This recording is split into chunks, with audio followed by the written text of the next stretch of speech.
My name is Carlos Mendez, and I was at a construction site in Dubai when I received divorce papers via WhatsApp. 11 years of marriage, erased in a 3-line message. At 38, I'm a civil engineer building skyscrapers for a multinational company. I'd been in the Emirates for 5 months when my wife, Marina, decided we were done. The message was short, impersonal. It's over. The papers are in your email. Good luck. Attached was a PDF with the divorce filing. My heart froze at that moment. It wasn't just the end of a marriage. It was as if an entire decade of my life had been reduced to a few bytes of data crossing continents to find me in the desert. I checked our joint account immediately. $3 million, built from years of hard work and her family's inheritance, was gone. Zero balance. She'd already moved on with a guy named Raphael, a name I'd never heard before.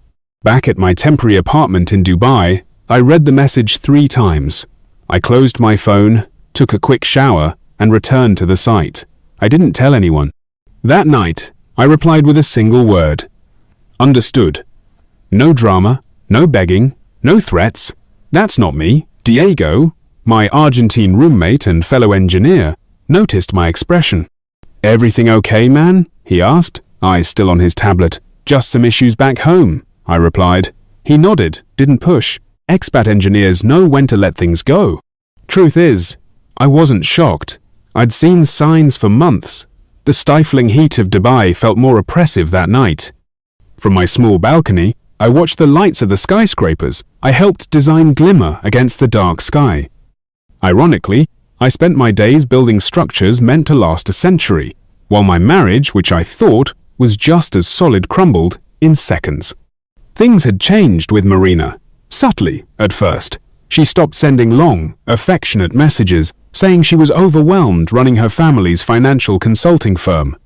She started taking weekly trips to Sao Paulo for meetings, new jewelry, designer clothes, a perfume I didn't recognize. Her phone got a new password. I didn't confront her or snoop through her things. That's not who I am, but I'm not blind either. So, I took quiet steps to protect myself. Nothing drastic, just precautions. I stored important documents in a safe deposit box at a bank in Rio. Marriage certificate, deed to our Copacabana penthouse, my mother's inheritance papers. The penthouse was in my name, thanks to a loan I took out before we married. I moved my grandfather's watch and some family jewelry to the same box. I opened a separate account at a different bank and funneled 10% of my salary there. Not enough for her to notice, but enough to keep me from starting at zero if things got worse.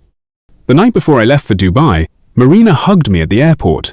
"Stay safe, okay?" she said, her eyes cold, like she was saying goodbye to a coworker. I should have known then, but I wanted to believe I was wrong. Nights in Dubai were lonely.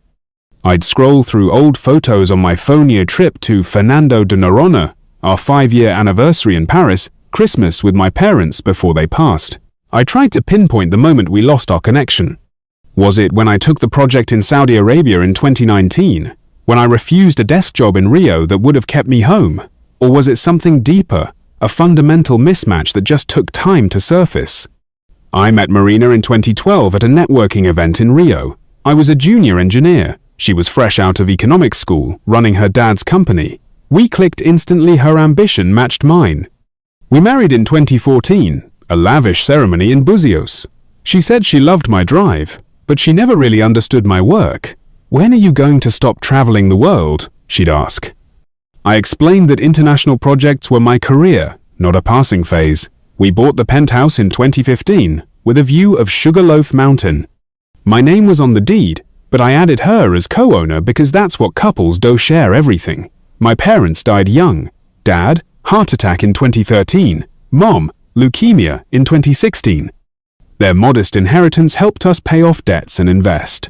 On our 5th wedding anniversary, Marina surprised me with an Omega watcher model I'd admired in a shop window in Ipanema.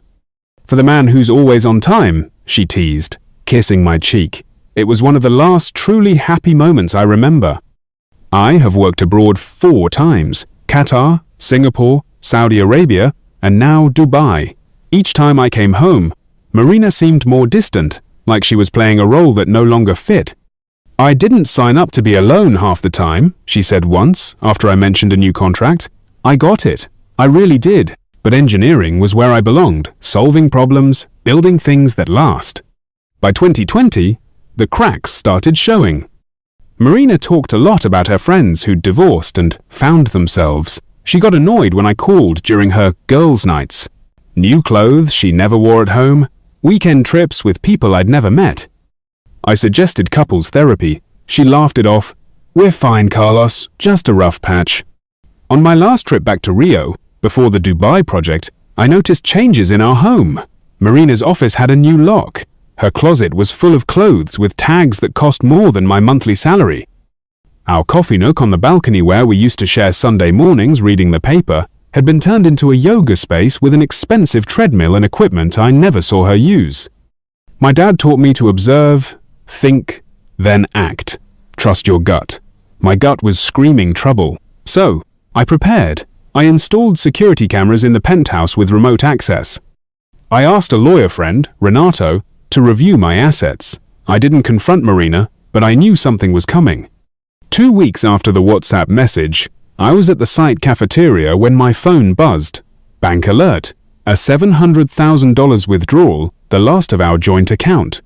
Balance, $23.17. I put my fork down and opened the app. Our $3 million in savings gone. Transferred over weeks. That night, I called the bank from the company phone. Found out Marina had been moving money for months, small amounts at first, then massive sums.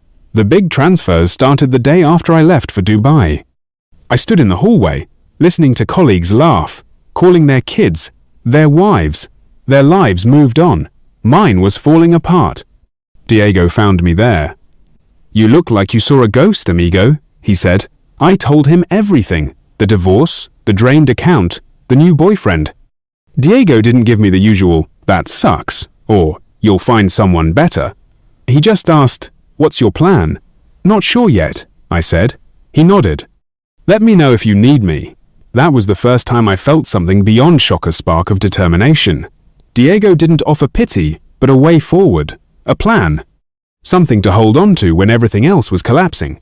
Stuart, that night in Dubai, as the city pulsed with life outside, I started plotting my comeback. Not for revenge, but for justice, for everything I'd built and fought for. For the first time in 2 weeks, I slept deeply, dreamless. Sleep didn't come that night. I opened the security camera app. Marina must have forgotten I could access it. A Porsche I didn't recognize was in our garage. A guy, Raphael, was strutting through our living room, drinking my whiskey, wearing my Flamengo shirt. Marina was laughing in the kitchen, like I'd never existed. Something shifted in me. Not anger, but clarity, cold and sharp. I grabbed my phone, made a list, called Renato, checked the penthouse deed, secured my investment accounts, and requested emergency leave. This wasn't about saving our marriage anymore. It was about protecting what was mine. At 4:30 a.m., before my shift, I emailed Renato, "I need legal help, urgent and discreet." He replied within an hour, "Call me." Secure line. On the call, I explained everything. Renato was blunt. "You've got the upper hand. The penthouse is yours, and forgery is a crime. We need evidence." He suggested contesting the transfers and digging into Raphael. I went back to work with a mission. No yelling, no threats, just outsmarting them. That night, I dug deeper, reviewed our joint accounts for the past year, noticed a pattern, small transfers to a company called L Consulting, just $2,000 here, $5,000 there at first, then larger amounts. I looked it up online. EL Consulting was owned by Eduardo Lima. The name meant nothing to me, but something told me it was important. A colleague from Qatar called that night. "Heard about Marina," he said, hesitant. "How'd you find out?" I asked. "LinkedIn. She updated her status to director at RL Investments. Thought you guys started something together." RL Investments? Rafael Lima? I started connecting the dots. I ordered a full credit report on myself, dreading what I might find. If she was willing to drain our accounts, what else could she do? 2 months later, I was back in Brazil. I didn't tell Marina. I landed in Rio and checked into a hotel in Ipanema under a fake name. Met Renato at a quiet cafe in Botafogo. "You look awful," he said, handing me a folder. "Deed. bank statements, and this. He pulled out a document, a refinancing application for the penthouse with my signature. Except it wasn't mine. The middle initial was wrong, the stroke uneven. Marina did this? I asked, already knowing. Renato nodded. 2 months ago, tried to pull $1.5 million in equity. Raphael's listed as a co-applicant. Raphael had a criminal record, 2 fraud charges, 1 for money laundering. I want what's legally mine, I told Renato, and I want them to face consequences. He smiled. We'll play clean, but hard. The next day, I drove by the penthouse. Raphael's Porsche was there. Marina's car wasn't. I thought about knocking, confronting her, but stuck to the plan. Went to the bank, showed my ID, my real signature, and the forged documents. The manager's face went pale. I'll escalate this immediately, he said. That night, Marina texted, Who'd you talk to at the bank? Raphael says someone's asking questions. I didn't reply. The next morning, I went to the registry office, filed a fraud dispute on the refinancing, and a notice blocking any property changes without my presence. Marina called. I let it go to voicemail. Carlos, we need to talk. The bank's talking fraud. What are you doing? The same words from her WhatsApp. Talk like adults. I ignored it. Renato called that afternoon. The refinancing is frozen. And guess what? Raphael's driving your Audi Q5, which is in your name. My car. He got pulled over today. License suspended for unpaid tickets. Car impounded. I smiled. Good. That night, I walked along Ipanema Beach, feeling the sand between my toes. The sun set over the ocean, painting the sky orange and pink. For the first time in years, I felt a sense of peace. Not happiness, I was still far from that, but a quiet contentment that came from taking back control of my life. The police found fake IDs and cloned credit cards in the Audi. Renato suggested checking the cameras. I did. Saw Raphael with a guy, Eduardo, in the penthouse. Eduardo was a real estate broker. They were discussing selling the place. List it for $2.2 million, Eduardo said. I've got a cash buyer ready, Raphael asked. What's my cut? $400,000. As usual, Eduardo replied. I closed the laptop. This wasn't just betrayal. It was a full-blown operation. I called Renato. Eduardo's a broker working with Raphael, he said. They've done this before, sell expats' homes under market value, split the profits. Then Raphael moves to the next woman. Was Marina in on it? Maybe. Or she's his mark. My head spun. This was bigger than us. Other Brazilians abroad had been hit. What's next? I asked. Renato had already contacted Brazil's federal police. This is financial crime, money laundering. They're interested. That night, in my hotel, Marina texted again. Carlos, call me. The bank's talking fraud, and Raphael's detained over the car. I'm lost. I replied. Who's Eduardo Lima? She typed, stopped, typed again. I don't know what you're talking about. I sent $1.5 million. Transfers to Eduardo. Silence. Then, it's not what you think. I turned off my phone. The next morning, Renato called. The federal police want to meet. Raphael and Eduardo have been on their radar for months. You could break this case. I met the federal police at their downtown Rio office. Agents Fernanda and Marcos. I handed over everything. Bank statements, camera footage, forged documents. Your case shows a pattern, Fernanda said. They target expats and military families, forge documents, sell properties. And Marina? We're still assessing, Marcos said. Did she mention financial troubles? Pressure to sell? I recalled Marina saying her company was struggling, that we should downsize. It never added up. My salary easily covered our lifestyle. Fernanda showed me a map of Brazil dotted with red markers. Each of these is a case we suspect is tied to Raphael's operation. São Paulo, Rio, Brasilia, Recife, they work nationwide. I stared at the map, stunned. How many victims? Marcos sighed. We estimate at least 15 families so far, properties worth over $10 million. I sat there, taking in the scale of the operation. How'd they never get caught? I asked.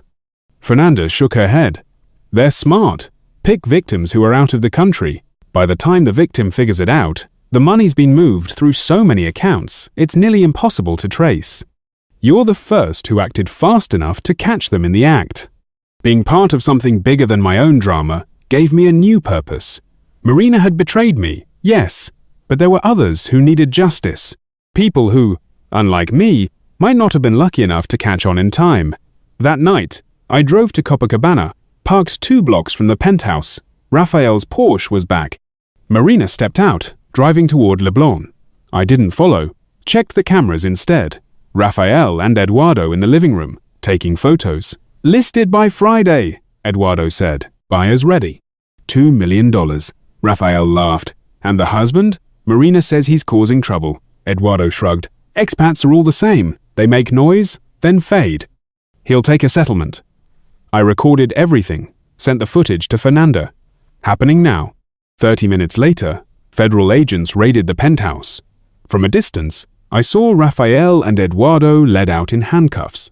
Marina arrived, frozen, hands over her mouth as agents carried out boxes of documents. Fernanda called. We caught them discussing the scheme. Fraud, money laundering, forgery. We'll need your formal statement. And Marina? I asked. She's cooperating. Claims Raphael manipulated her. We'll see. From the street, I saw Marina being escorted to a police car, not handcuffed, but clearly shaken. Her face was streaked with tears, and she looked smaller, frailer than I remembered. For a moment, I almost felt sorry. Then I remembered the $3 million gone, the forged signature, the lies. We need you to file your complaint formally, Fernanda said over the phone. And if you can, bring any additional documents on your joint finances. I'll be there in the morning, I replied, watching the last police car pull away. The case moved fast. Raphael and Eduardo took pleas, ratting out others in a 3-state scheme targeting expats and military families.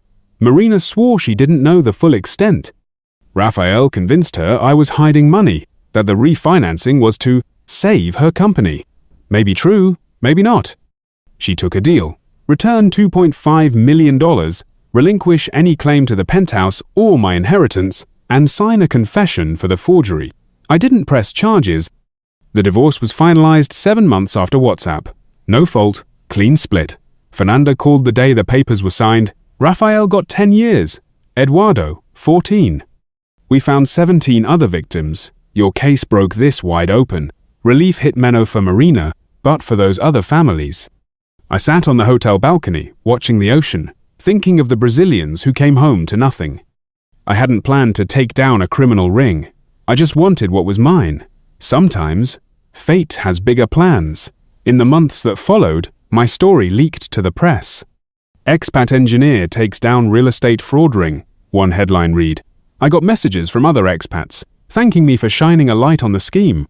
Some had lost far more than I did. An Air Force pilot lost 3 properties while stationed in Africa. A diplomat came home to find her elderly parents evicted from an apartment she'd bought for them. I sold the penthouse a year later, couldn't live with the memories. Used the money to buy a house in Florianopolis, near Lagoa da Conceição. 3 bedrooms, a garden, lake view. Adopted a Labrador, Thor. Quit the multinational and started my own engineering consultancy. Small, but mine. My inheritance and investments covered the rest. Sometimes, I thought about Marina. She moved back to Sao Paulo, working at a brokerage. I didn't hate her, didn't feel much, honestly. She made her choices. One night, I got a letter from a woman in Brasilia. Her husband, a diplomat, was targeted by the same scheme. The federal police gave her my name. You don't know me, she wrote, but you saved our home. Thank you for fighting. I pinned it to my fridge. On quiet days, when the past crept in, I read it. Something good came out of the mess. Raphael and Eduardo are still behind bars. The system worked, for once.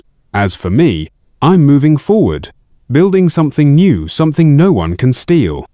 In Dubai, before all this, I used to stare at the skyline I helped create, wondering if it was worth the distance it put between me and Marina. Now, in Florianopolis, I sit by the lake, Thor at my feet, and I know the answer. Those towers will stand for decades, but they're not home. This is me house, my dog, my life. I didn't just survive Marina's betrayal. I came out stronger, sharper.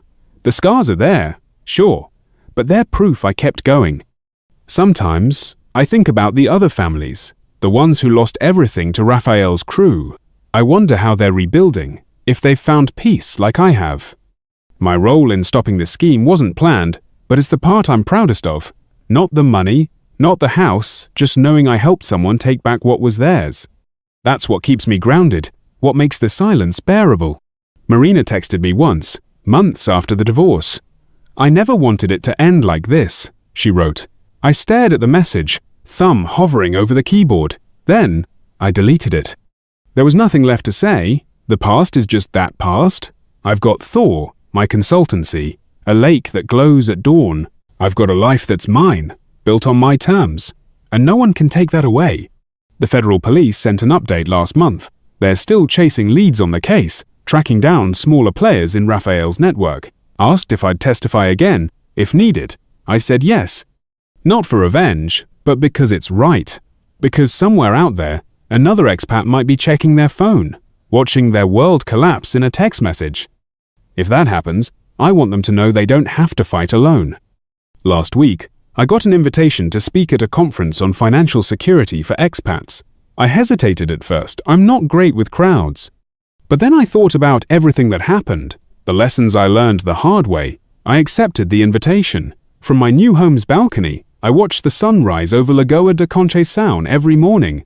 Thor runs through the garden, chasing birds he'll never catch. My consultancy is growing, with sustainable projects that make me proud. Sometimes, I wonder if I should thank Marina and Raphael.